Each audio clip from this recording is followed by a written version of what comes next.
Bonjour, bienvenue dans cette vidéo. Aujourd'hui nous allons parler d'une boîte à vitesse Shimano Alpine 8 vitesses. J'ai eu ce moyeu avec un vélo pour lequel soi-disant il a été révisé. Mais comme ce vélo d'occasion, à la fois on m'a menti sur la chaîne est soi-disant était neuve, j'ai testé au contrôleur de chaîne, elle était rincée.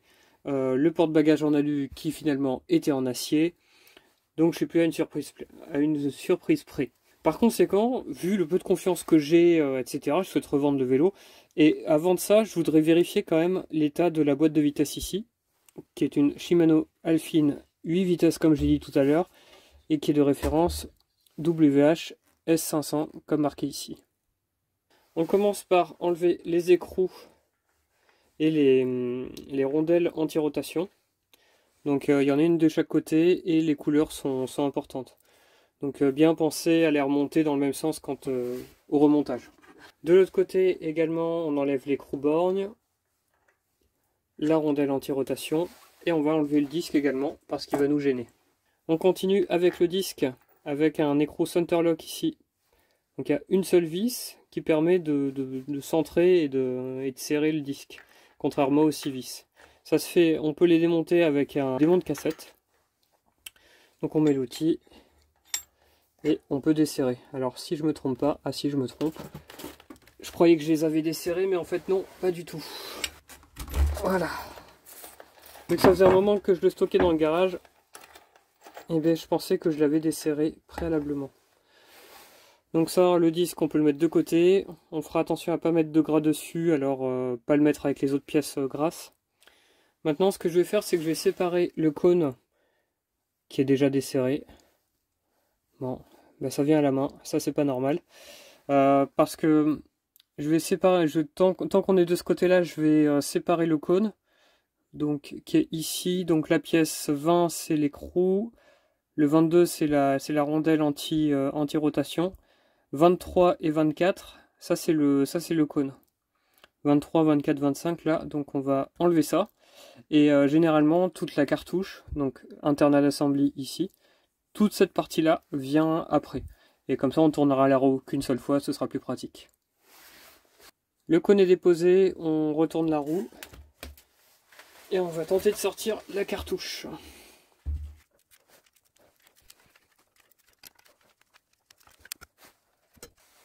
Ce cache était juste clipsé, alors il y en a certains qui se dévissent et dans le sens inverse des aiguilles d'une montre, mais c'est pas le cas pour celui-là. Il est juste inséré comme ça en appui. Ici j'ai la rondelle de soutien du pignon. Le pignon normalement vient se placer ici. On rajoute le pignon par-dessus et on vient mettre un circlips. Donc là il y a encore, on l'enlève. Et ici ensuite on a un deuxième cache.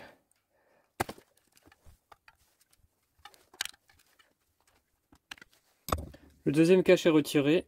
On voit qu'il y a un peu de graisse dessus. On remarque ici un joint pour la pseudo-étanchéité. Et maintenant, petit suspense, est-ce que il y a de la corrosion? Ça n'a pas l'air. Ou est-ce qu'il est en bon état?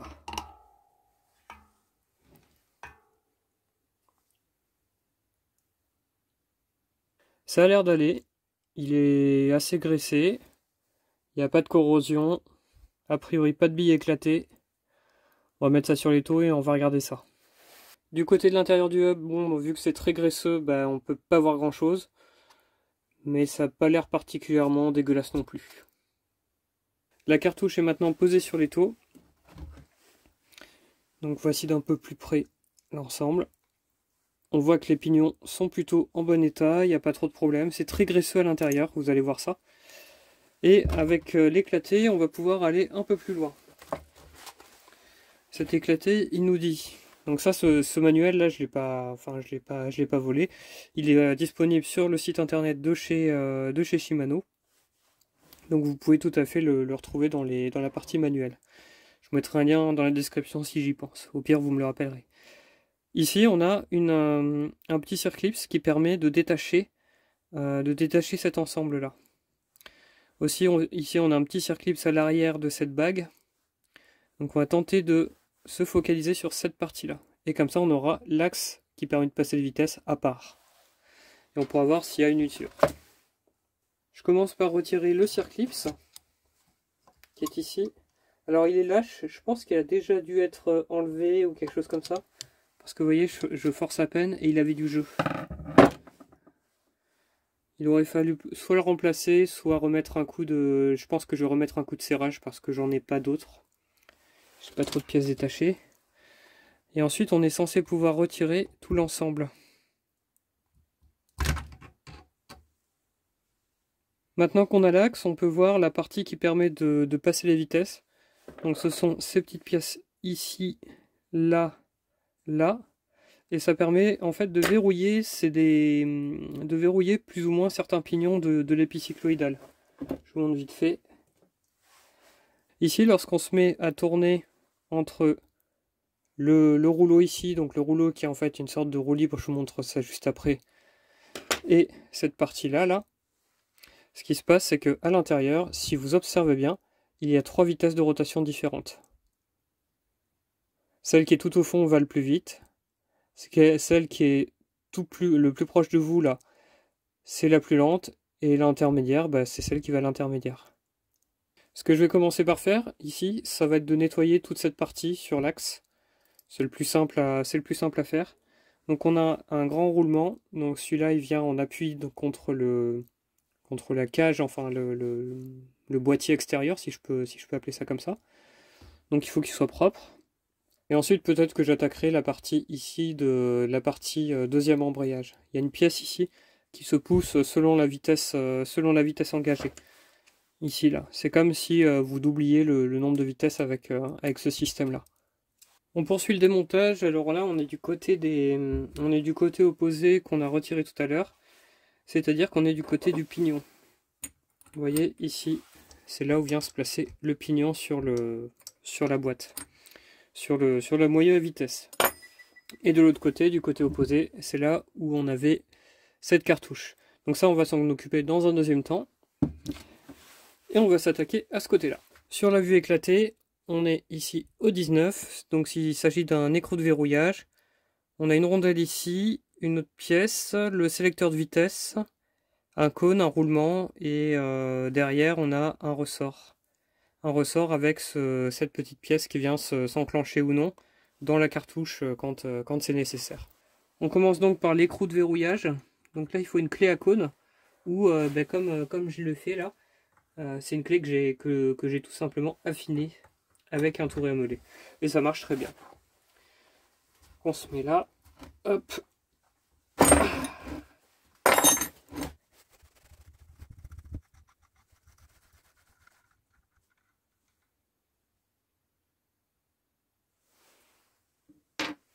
Ensuite, l'espèce de rondelle. Donc là, il y a des petits ergots sur cette pièce. Hop, je vous la nettoie un peu, je vous la montre. Il y a des petits ergots. Donc la face supérieure, c'est là où c'est creusé. Et la face inférieure, qui va côté moyeu, c'est là où ressortent nos 2 ergots. Ensuite, on a cette pièce. Alors, elle vient pas facilement. Alors, je vais essayer avec une pince. Voilà, succès. On a 2 ergots derrière, ici et là. Là, les repères rouges, c'est pour faciliter l'installation du système de vitesse. Du système de passage de vitesse. Ensuite, nous avons la couronne qui permet de transmettre le mouvement de rotation pour le passage des vitesses. Et ensuite, normalement, nous avons le cône. Et celui-là, il est assez dur à retirer, donc j'essaie avec à nouveau la pince. Non. Non, ça fait pas ce que je veux. Je ne parviens pas à retirer cette pièce. Donc je vais essayer autrement, en dehors de l'étau, en plaçant comme ça, à la verticale, et en poussant.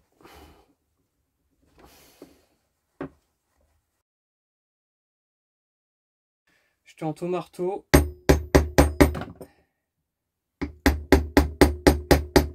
En y allant doucement. Je sens que le jeu est augmenté. Donc je vais continuer.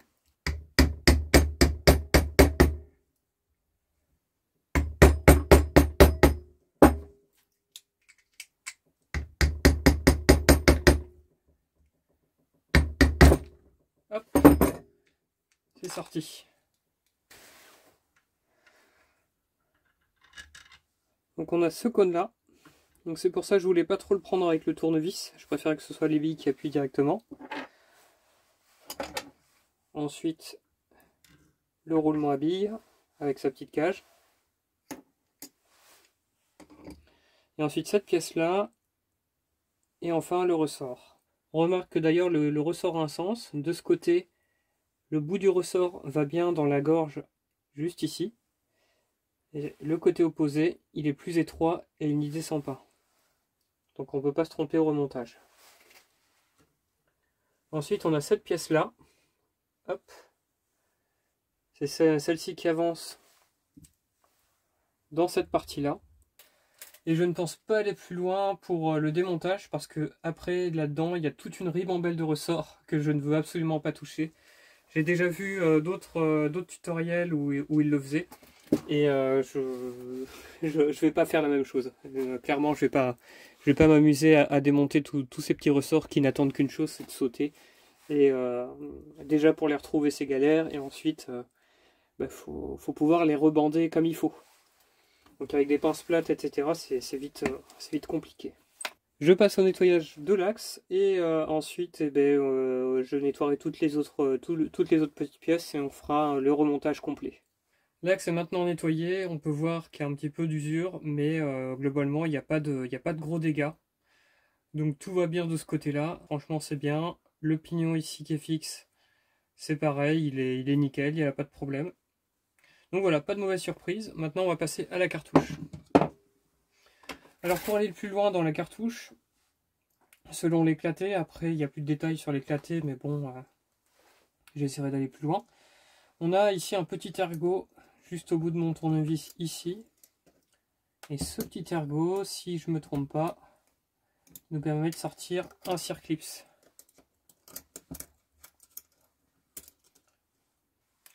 Une fois que le circlips est enlevé, normalement, voilà, c'est ça, on peut démonter cette couronne. Donc on ne peut pas se tromper au remontage. Ici, il y a le côté avec les grosses dents. Et ici, on a les dents qui viennent s'engrainer sur l'extérieur de ces pignons satellites. Alors il est vraiment très graisseux. Il a dû subir au moins 1 ou 2 regraissages. Parce que vous voyez ici, là, il y a une quantité de graisse phénoménale. Hop. Regardez ça, ce que je récupère. Et de ce côté-ci, on a un grand circlips qui permet de maintenir les axes ici des pignons.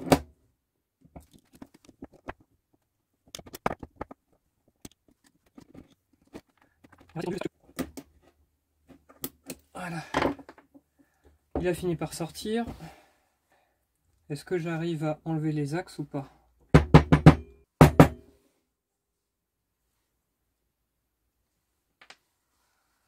Il était un peu usé quand même. Bon, je pense que ça gêne pas, mais toujours est-il, il a quand même servi. Allez, je tente ce circlips là. J'espère vraiment que je vais arriver à remonter celui-là.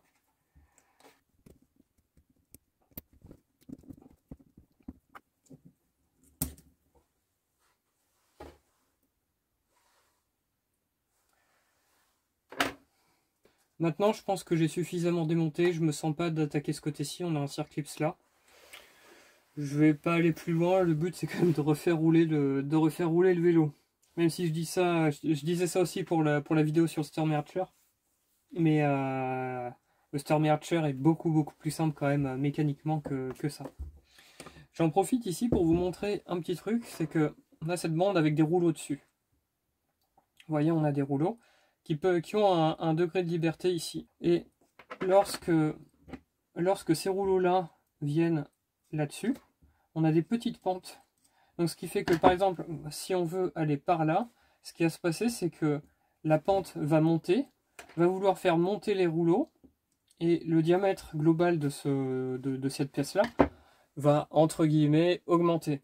Ce qui fait que ici, ça va se coincer dans le hub. Et donc ça fait un système de roue libre, sans cliquer. Donc je termine de nettoyer tout ce que je peux là avec le tournevis, virer le plus de graisse que je peux. Mais voilà, ça ira pas plus loin que ça. Je passe au remontage. Alors pour lubrifier les hubs comme ça, Shimano dit, vous prenez la cartouche entière, vous trempez dans l'huile vendue 100 € le litre, ou 50 €, je ne sais plus, et vous attendez 30 secondes que ça s'égoutte et vous remettez dedans. Oui, bon. Seulement, j'ai pas envie de claquer autant d'argent dans un produit de lubrification spécial. J'ai de la graisse qui, semble-t-il, ira très bien. Elle va de moins 20 degrés jusqu'à plus 140. Donc ça peut aller. Elle peut aller pour l'automobile, les paliers, les articulations, roulement à billes, rouleau, crémaillère, rotule, engrenage. Donc, pour moi, ça semble tout à fait adapté. Je vais commencer par remettre les tourillons. Et on va graisser un petit peu ceci. Hop.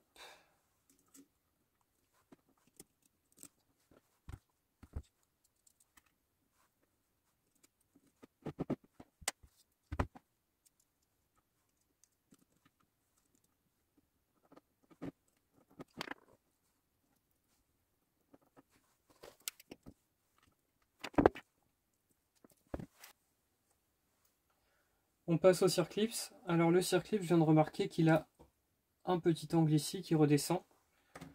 Donc en théorie, on doit avoir un trou. Et le trou se situe juste là.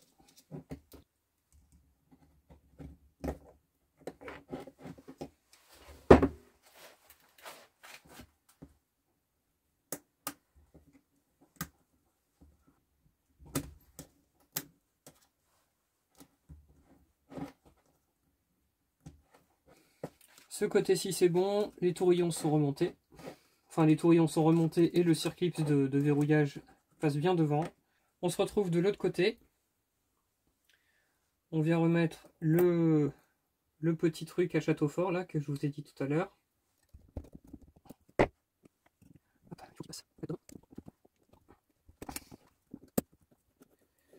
Il est bien en place. Ça fait toujours office. Donc c'est bon. Autour de cette pièce d'être montée, pareil, on lui met un peu de gras.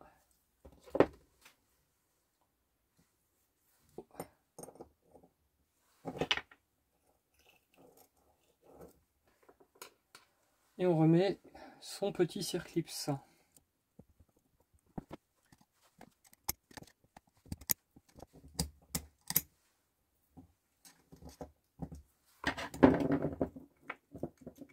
Je ressors l'étau pour remonter l'axe. Et je vais commencer par le côté où on passe les vitesses. Je vous recadre ça vite fait. Et maintenant, remontage. Je commence par remettre un tout petit peu de graisse autour de l'axe, là où ça frotte notamment. La première pièce à remettre, ça va être celle-ci. Donc l'intérieur ici, il tourne. Les deux petits ergots là, ils tournent sur eux-mêmes. La face avec les cannelures ici, il faut qu'elle passe en dessous. Et le ressort, vu qu'il va au-dessus, on a son support ici.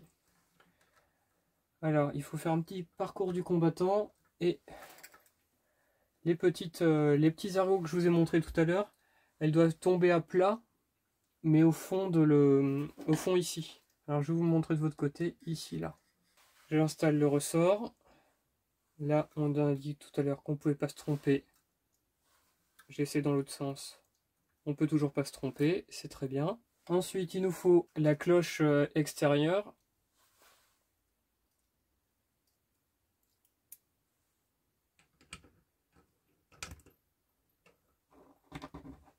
On remet les billes qu'on a préalablement nettoyées. Hop. Et ensuite, il nous faut notre cône. Notre cône qui s'enfonce avec qui se met en force. D'ailleurs, c'est assez curieux comme montage. Donc dans le cône, on a deux petites formes ici. Et il faut viser ces deux mêmes formes à l'intérieur ici. Donc ce que je vais faire, c'est que je vais prendre quelque chose de rond pour taper dessus. Typiquement, est-ce que ça pourrait aller? Donc je vais l'enfoncer un petit peu, hop. Comme ça. Ensuite, on installe la petite pièce qui permet de passer la force mécanique pour passer la vitesse. Donc les deux petits ergots ici, ils vont dans deux petits ergots en face. Une fois la pièce en face, elle ne doit plus pouvoir tourner. Enfin, pas à la main en tout cas. Sur l'éclaté, on a la pièce chromée qui elle aussi va à plusieurs ergots. Et enfin, nous avons cette rondelle où il y a 2 ergots qui dépassent. Et je pense qu'il faut les faire rentrer dans les ergots qui sont ici et là.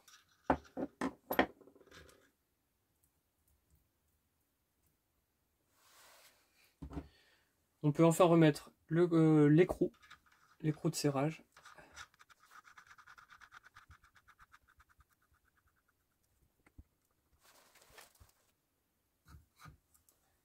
Et on peut serrer.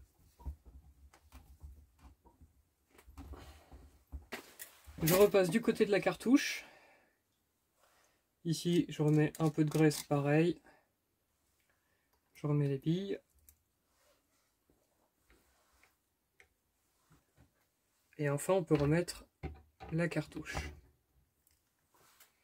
Là, il faut un peu chercher. Je suppose qu'il faut que ça s'engage. Et enfin, on va pouvoir remettre le circlips.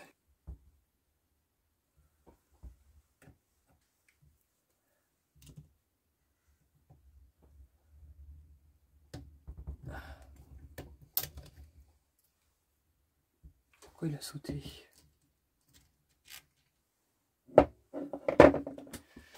Il y a quelque chose qui n'est pas correct.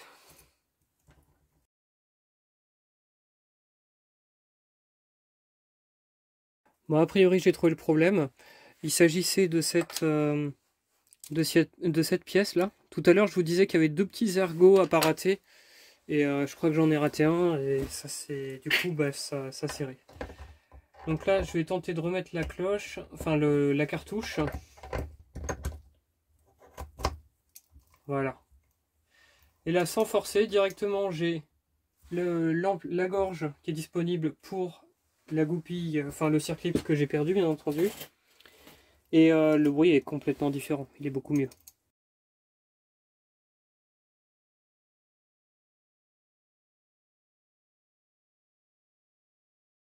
L'intérieur maintenant est dégraissé, j'ai enlevé tout ce qui restait comme graisse. Il y en avait vraiment une belle quantité.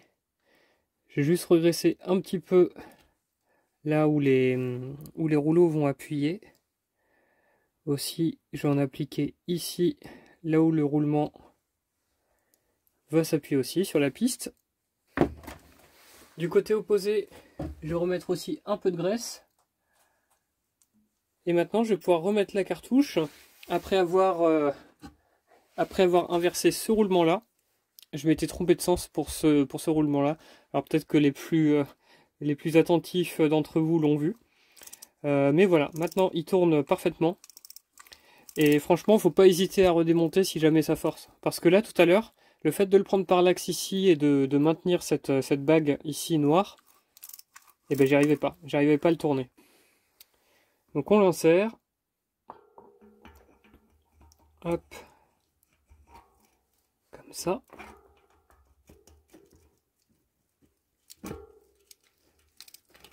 Alors je laisse la roue verticale volontairement, c'est plus pratique pour manier comme ça.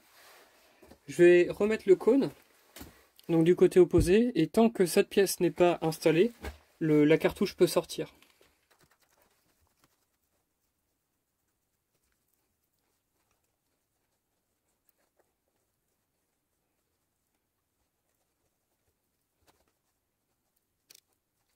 Le moyeu est maintenant sécurisé. Là, il faut trouver le jeu roulement. C'est-à-dire que ça tourne assez facilement, mais qu'il n'y ait pas de jeu non plus. Maintenant que c'est fait, je peux remettre mon contre-écrou.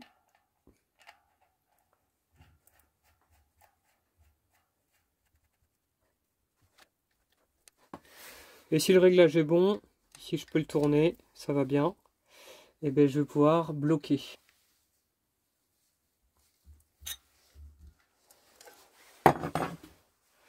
Et une fois que ça c'est bloqué, on peut repasser à nouveau de l'autre côté. On remet le cache-poussière, comme ça. On s'assure qu'il soit bien enfoncé.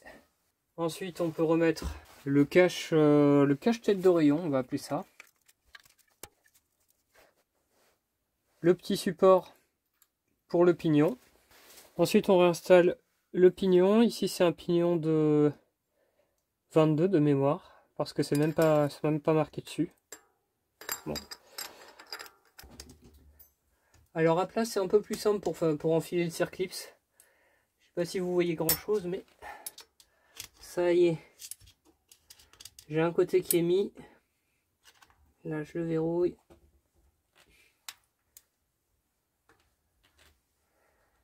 Voilà. Il est remis. Ensuite on peut remettre le système de passage de vitesse. Donc il vous faut cette pièce là et celle-ci. Donc bon, les pièces sont pas très neuves, mais ça ira bien. On aligne tous les points rouges en face, y compris sur la roue. Ici on a un point rouge ici et un point rouge de l'autre côté qu'on voit sûrement pas à la vidéo. On l'installe et là normalement on doit être à fleur. Si ça va pas à fleur, c'est qu'il y a un problème. Typiquement c'est que vous avez mal remis l'espèce de roue dentée qui permet de passer les vitesses. Donc on se met bien en face et ensuite on saisit de cette espèce de baïonnette. Vous voyez, il y a un point jaune. On plaque tout. On met ça, on met le point jaune en face du point jaune. Et ensuite on va vers la droite sur un huitième de tour ou un quart de tour. Et là le système il est quasi remonté. Maintenant on va remonter sur le vélo. J'ai remonté la roue sur le vélo. Le moyeu fonctionne. Et pour régler les vitesses, ça se situe ici. Vous voyez les deux empreintes jaunes, elles doivent être parfaitement alignées au millimètre près. Et là, vous êtes censé avoir un fonctionnement optimal. Concernant les rondelles anti-rotation, si vous ne savez plus de quel côté elles vont, vous mettez la roue à blanc sans les rondelles, vous mettez le système de shift à l'horizontale, et ensuite vous essayez de mettre les rondelles. Et si ça ne correspond pas du tout, eh bien vous inversez le sens et ce sera celui-là. Donc voilà, je peux vous montrer le fonctionnement. Donc là, c'est quand je passe les vitesses. 5, 6, 7, 8. Voilà. Et là, je ne peux pas passer davantage de vitesse. 7, 6, 5, 4, 3, 2, 1. Donc là, je suis en première. Là, c'est la deuxième. C'est un peu plus rapide. La troisième. C'est encore un peu plus rapide et on a un petit bruit. La quatrième. La cinquième. La sixième. La septième. Et la huitième. Après le vélo il commence à être instable. Donc là je peux le remettre en première vitesse. Voilà, je vous remercie d'avoir regardé cette vidéo. Alors j'ai fait quelques bêtises dans l'histoire. Par exemple, il y avait la commande de vitesse qui n'était pas bien engagée et du coup je pouvais pas mettre la pièce de shift. Donc j'ai démonté hors caméra. Il y a eu aussi le coup du roulement inversé. Il y a eu voilà. J'ai eu 2-3 ennuis, mais en vrai bon ça se fait bien. En vrai ça se fait bien, mais quand on est concentré et qu'on fait que ça, c'est quand même beaucoup plus facile parce que quand on filme, il faut penser là à l'éclairage, il faut penser au point, il faut penser à tout. Et on a vite fait de faire une bêtise. Allez, je vous remercie d'avoir regardé la vidéo jusqu'au bout et je vous dis à la prochaine.